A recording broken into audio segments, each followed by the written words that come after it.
నారా చంద్రబాబు నాయుడు గారు నిజంగా ఒక సీఎం అంటే ఇలా ఉండాలా, ఒక సీఎం అంటే ఎలా ప్రజలను ఆదుకోవాలి అనేది నిజంగా చంద్రబాబు నాయుడు గారిని చూసి నేర్చుకోవచ్చండి.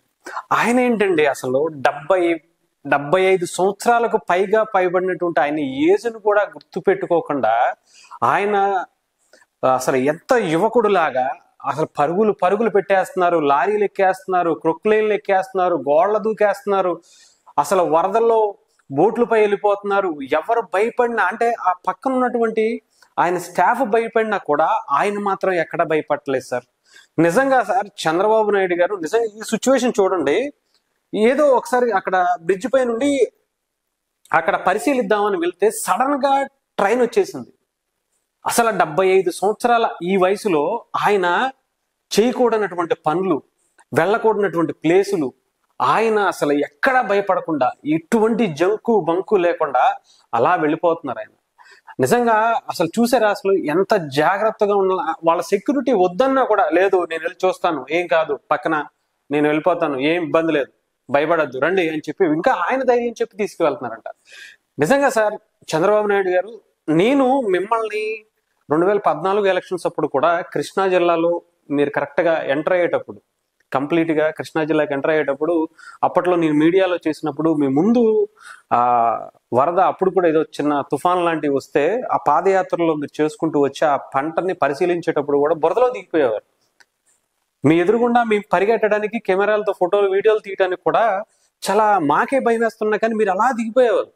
ఏంటినా అనిపించేది. కానీ అప్పుడంటే ఏదో అధికారం కోసం చేశారనుకోవచ్చు. అధికారంలో ఉండి సీఎం అయిన తర్వాత ఆయన ఇంత ఎనర్జీగా పనిచేయటం అనేది నిజంగా హ్యాట్స్ ఆఫ్ అండి. హ్యాట్స్ ఆఫ్ చంద్రబాబు నాయుడు గారు.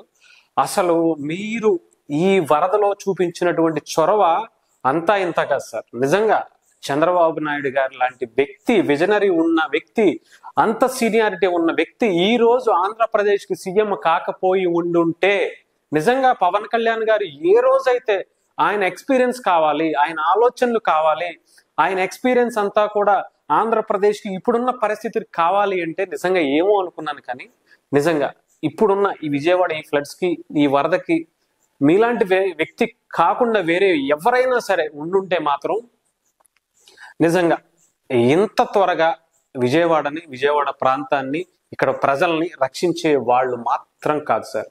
అసలు విజయవాడ క్యాంపు కార్యాలయాన్ని కంప్లీట్ గా కలెక్టరేట్ ఆఫీసులో పెట్టేసి బస్సులోనే తిండి అన్ని అక్కడే ఆయన చేసుకుంటూ అర్ధరాత్రి లేదు, అపరాత్రి లేదు, ఉరుకురు పరుగులు పెట్టించేసి అధికారులని, ఒక పక్క ఎమ్మెల్యేలని, ఒక పక్క బుడమేరు కాలువని అడ్డుకట్ట వెయ్యాలని చెప్పి ఆయన నిమ్మల రామానాయుడు గారిని, మినిస్టర్ గారిని అక్కడే కూర్చోబెట్టి రాత్రి పగలు అక్కడే కూర్చోబెట్టి నువ్వు ఆపాలి, ఆపితే తప్ప ఆ వాటర్ని విజయవాడ రాకుండా ఆపితే తప్ప నువ్వు బయటికి రావడానికి వీల్లేదు అని చెప్పి మీరు చేపించినటువంటి విధానం నిజంగా హ్యాట్స్ ఆఫ్ సార్. నిజంగా హ్యాట్స్ ఆఫ్ సార్. ఇంకా అసలు ఒకసారి చూద్దాం అసలు ఆయన చేసినటువంటి కార్యక్రమాలు. ఆయన నిద్ర తిండి అన్ని మానేసి ప్రజల కోసం ఈ టైంలో ఇంత కష్టపడాల్సిన అవసరం లేదు, అధికారులను పంపిస్తే చాలు. కానీ ఆయన ఎక్కడ ఆగల. నిజంగా నిజంగా నిజంగా ఆయన లాంటి వ్యక్తి లేకపోయి ఉండుంటే మాత్రం చాలా చాలా చాలా ఇబ్బందులు పడేవాళ్ళు ఆంధ్రప్రదేశ్ ప్రజలు, ముఖ్యంగా విజయవాడ వాసులు.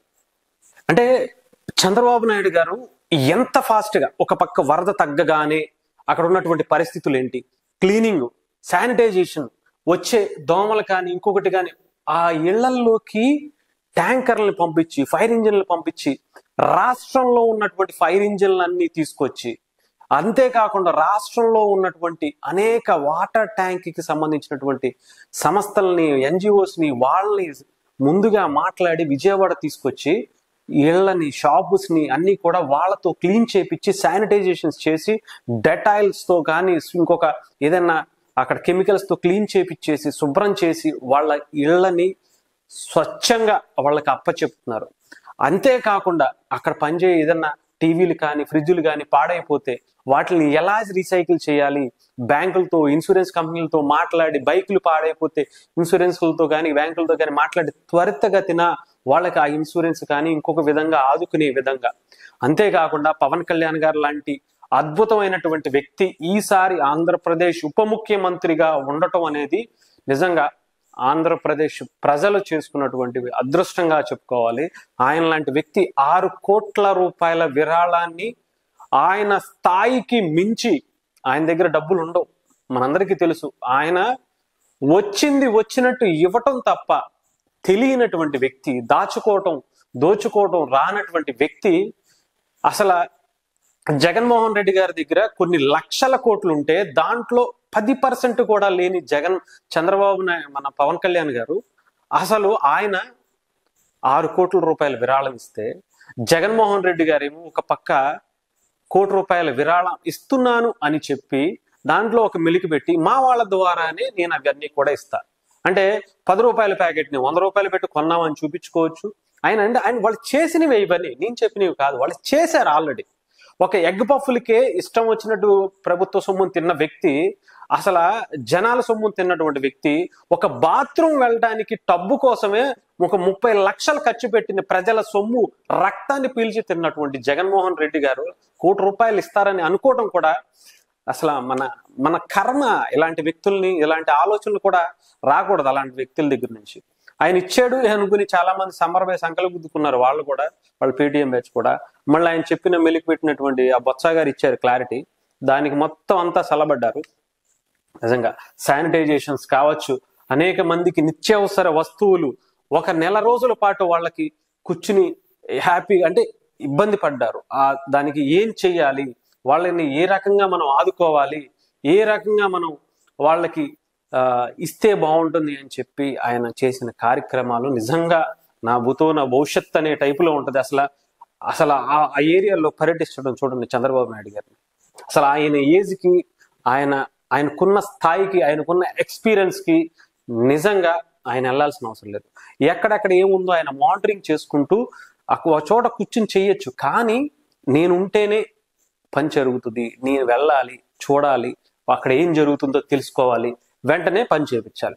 1 గంట టైం ఇవ్వండి అమ్మా, మీకు మొత్తం క్లియర్ చేస్తాను, మీరు కంగారు పడద్దు, మీరు ఏంటో నాకు చెప్పండి అని జనాలని ఆ టైంలో ఫేస్ చేయటం అనేది అసలు మామూలు తాట కాదు. ఎందుకంటే జనాలు చాలా కోపంతో ఉంటారు. జనాలు అసలు వాళ్ళ బాధని ఏ రకంగా ఎవరి మీద చూపించాలో తెలియకపోతే ప్రభుత్వం మీద చూపించడానికి తిడతారు, మాటలు పడతారు. అవసరమైతే ఏదన్నా దాడి చేసే అవకాశం కూడా ఉన్నప్పుడు కూడా చంద్రబాబు గారు ప్రజలని, జనాలని ఫేస్ చేస్తున్నారంటే నిజంగా ఆయన కాబట్టే, ఆయన మాత్రం కాబట్టే రోడ్డు మీద ఆపి ఎందుకు మీరు నన్ను తిట్టినా పర్లేదు, కంగారు పడకండి, నేను మీకు న్యాయం చేస్తాను, నాకు 1 గంట టైం ఇవ్వండి, మీకు ఇవన్నీ క్లియర్ చేసి పెడతాను, మీకు ఫుడ్ టెక్నాలజీని ఉపయోగించి, అసలు అద్భుతమైనటువంటి టెక్నాలజీని ఉపయోగించి వాళ్ళకి ఫుడ్స్ కానీ ఇంకొకటి కానీ అస్సలు నిజంగానండి, నిజంగా ఐఏఎస్ కృష్ణతేజ గారు కూడా దీంట్లో ఆయన పాలు పంచుకోవడం, ఆయన లాంటి వ్యక్తి నిజంగా ఈ టైంకి ఇక్కడ మన ఆంధ్రప్రదేశ్లో ఉండటం, ఆయన ఆల్రెడీ కేరళ ఫ్లడ్స్ ని ఫేస్ చేసినటువంటి వ్యక్తిగా, కేరళలో ఇంతకన్నా దారుణమైనటువంటి పరిస్థితులు చూసినటువంటి వ్యక్తిగా ఏం చేస్తే బాగుంటుంది, ఎలా చేస్తే బాగుంటుంది అని చెప్పి తీసుకొచ్చిన విధానం నిజంగా అమ్మో నిజంగా చంద్రబాబు గారు కానీ, పవన్ కళ్యాణ్ గారు కానీ, ఆయన సీనియర్ గా ఉన్నటువంటి అనేక ఆయనతో పాటు తీసుకొచ్చినటువంటి ఐఏఎస్ కృష్ణతేజ గారు లాంటి వ్యక్తులు కానీ లేకపోయి ఉంటేనా నిజంగా వర్ణనాతీతంగా ఉండేది. ఏ జగన్మోహన్ రెడ్డి గారో వచ్చి ఈ టైం కూడా అలాంటి రాజకీయ మాటలు మాట్లాడడం అనేది నిజంగా తగదు. నేను చంద్రబాబు నాయుడు గారికి అంటే మీకు తెలుసు, నేను కంప్లీట్ గా పవన్ కళ్యాణ్ గారి గురించి, పవన్ కళ్యాణ్ గారి వ్యక్తిత్వం గురించి ఎప్పుడు పదే చెప్తానే ఉంటాను. కానీ నిజంగా నాకు చంద్రబాబు గారు అంటే ఒక విజనరీ ఉన్న వ్యక్తిగా, ఆంధ్రప్రదేశ్కి అవసరమని అనుకున్నా కానీ ఈ స్థాయిలో నిజంగా చేస్తారని కలలో కూడా ఊహించలేదు నేను అలాంటి వ్యక్తి. అలాంటిది చంద్రబాబు నాయుడు గారిని నేను ఈసారి ఆయనని ఇంతలా పొగుడుతున్నానంటే కళ్ళారా నేను విజయవాడలో ఉన్నాను, చూస్తున్నాను కూడా. ఆయన కానీ, ఆయన మంత్రులు కానీ, పవన్ కళ్యాణ్ గారు కానీ, పవన్ కళ్యాణ్ గారు వెళ్లాల్సిన అవసరం లేదు. ఈరోజు ఒక వీడియోలో పవన్ కళ్యాణ్ గారు పంచాయతీరాజ్ శాఖ ఆఫీస్కి వచ్చినప్పుడు ఉన్నటువంటి పరిస్థితిని వీడియో తీసి అప్లోడ్ చేస్తేనే, ఆయన ఆఫీస్కి వెళితేనే వచ్చినటువంటి క్రౌడ్ ఏంటో చూసాం. అలాంటిది ప్రజల్లోకి వెళితే ఏదో ఒక జానీ మాస్టర్ వస్తేనే అంతమంది జనాలు వచ్చినప్పుడు పవన్ కళ్యాణ్ గారు వస్తే ఏ రకమైనటువంటి ఇబ్బందులు ఎదుర్కోవాల్సి వస్తుంది? ఈ టైంలో ప్రజల్ని మరీ ఇంకా ఇబ్బందులు అంటే చేసేటువంటి సహాయ కార్యక్రమాలకు అడ్డుగా ఉంటుందని చెప్పి పవన్ కళ్యాణ్ గారు తీసుకున్నటువంటి నిర్ణయం నిజంగా చంద్రబాబు గారు లాంటి ఆలోచన పరుడు, అంటే పవన్ కళ్యాణ్ గారు చంద్రబాబు నాయుడు గారి కన్నా ఎక్కువ, అంటే నేను ఆల్రెడీ ఒక వీడియో చేసి చెప్పాను. చంద్రబాబు నాయుడు గారిని ఆల్రెడీ ఒక ప్రొటెక్టివ్ దాంట్లో ఉంటారు. అదే పవన్ కళ్యాణ్ గారు వెళ్తే అన్కండిషనల్ గా ఎవరు ఊహించినటువంటి విధంగా అందరూ వచ్చి మీద పడే అవకాశం ఉంది. జగన్మోహన్ రెడ్డి గారు వచ్చి ఏదో ఒక బెంగళూరు నుంచి ఫ్లైట్ దిగి ఒక 2 అడుగులు అలా కృష్ణలంక బ్యారేజ్ మీదకి ఎక్కి కనిపిస్తేనే, ఆయన పెయిడ్ బ్యాచ్ ని తీసుకొస్తేనే కొన్ని వందల మంది, వేల మంది వచ్చి కనిపించారు ఏదో ఆయన చూడడానికి. అలాంటిది పవన్ కళ్యాణ్ గారు లాంటి వ్యక్తి వస్తే జస్ట్ ఇమాజిన్ అని చెప్పి నేను ఒక వీడియో చేసి ఈ రోజు అప్లోడ్ చేశాను. అలాంటిది నిజంగా చంద్రబాబు నాయుడు గారు లాంటి వ్యక్తి కాబట్టే అన్ని ఆలోచించి పవన్ కళ్యాణ్ గారు లాంటి వాళ్ళని కూడా వద్దు, జాగ్రత్త అని చెప్పి ఆయన ఆపడం. ఏదైనా సరే నిజంగా హ్యాట్స్ ఆఫ్ అండి. నిజంగా చంద్రబాబు నాయుడు గారు, ఎన్డీఏ గవర్నమెంట్, పవన్ కళ్యాణ్ గారు, అలాగే చంద్రబాబు గారి టీము, మంత్రులు, ముఖ్యంగా మన నిమ్మల రామానాయుడు గారు ఇరిగేషన్ మినిస్టర్గా అస్సలు ఆయన పడిన కష్టం, నిమ్మల రామానాయుడు గారు పాలకొల్లు ఎమ్మెల్యేగా ఆయన గురించి నాకు వ్యక్తిగతంగా కూడా కొంత పరిచయం ఉంది.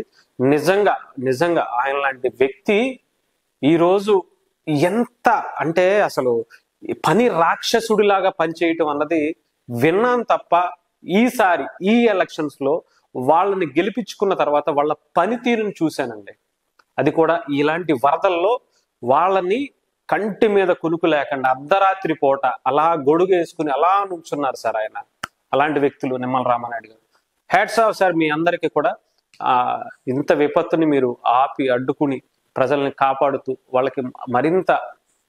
వాళ్ళకి వరదల్లో సహాయం చేసి వాళ్ళని నిలబెట్టినందుకు మా టీవీ 24 తరపున నిజంగా మీ అందరికీ కూడా హ్యాట్స్ ఆఫ్.